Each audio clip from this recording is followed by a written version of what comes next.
Hi. Every morning வந்து நான் ஒரு ஆம்லா ஷாட் எடுத்துப்பேன். ஸோ அதோட ரெசிபி நான் இன்னைக்கு ஷேர் பண்ணுறேன். இதோட பெனிஃபிட்ஸ் என்னன்னா, இது வந்து இம்யூனிட்டி பூஸ்ட் பண்ணும் அண்ட் விட்டமின் சி அப்புறமா வந்து குட் ஹேர் க்ரோத் இதுக்காக தான் இந்த ரெசிபி. ஸோ ஒரு 4, 5 நெல்லிக்காய் இந்த மாதிரி குட்டி குட்டியாக கட் பண்ணி ஆட் பண்ணிக்கோங்க. கூட வந்து கழுவி வச்ச கருவேப்பிலை இது ரெண்டையும் நல்லா மிக்சியில் அரைச்சி எடுத்துக்கோங்க. நெக்ஸ்ட் ஒரு 4 to 5 பீசஸ் ஆஃப் ஜிஞ்சரை வந்து நல்லா தட்டி நம்ம இதை தண்ணியில் ஆட் பண்ணதுக்கப்புறமா இந்த இஞ்சியும் ஆட் பண்ணிக்கலாம். ஸோ இது வந்து சைடில் கொதிக்கட்டும் நல்லா. அப்புறமா லெமன் வந்து ஒரு 2 லெமன் நல்லா ஸ்க்வீஸ் பண்ணிக்கோங்க. எப்படி இருந்தாலும் நம்ம இதை வடிகட்ட தான் போகிறோம்.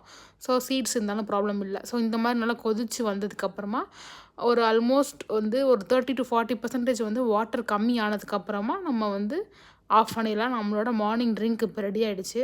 இப்போ இதை நல்லா ஆறட்டும். ஆறுனதுக்கப்புறமா இதை வந்து நம்ம ஒரு ஸ்ட்ரெயினரில் போட்டுட்டு நல்லா வடிகட்டி எடுத்துட்டு ஐஸ் ட்ரே நீங்கள் உங்கள் வீட்டில் எந்த ஐஸ் ட்ரே வச்சுருக்கீங்களோ அதை யூஸ் பண்ணிக்கலாம்.